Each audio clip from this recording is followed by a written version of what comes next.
Notice કરજો કે જે બાળકને નાનપણથી મા બાપનો પ્રેમ નથી મળ્યો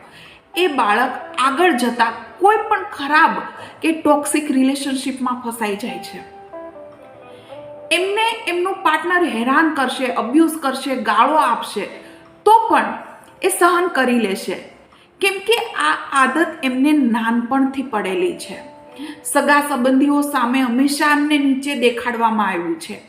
હંમેશા એમને ગાળો આપવામાં આવી છે. એટલા માટે થઈને એ એમના પાર્ટનરની હરેક હરકત સહન કરી લેશે એવું વિચારીને કે આવું તો મારા મા બાપ પણ મારી સાથે કરતા જ ને. પણ જે બાળકનો ઉછેર સારી રીતે કરવામાં આવ્યો છે એ બાળક ક્યારેય ખોટું સહન નહીં કરે આગળ જતાં, કેમ કે એ વિચારશે કે મને કોઈ ગાળો કેમ આપીને જઈ શકે, મારા મા બાપે પણ મારી સાથે ક્યારેય ખરાબ વર્તન નથી કર્યું, એટલા માટે થઈને ખોટું ક્યારેય કોઈનું સહન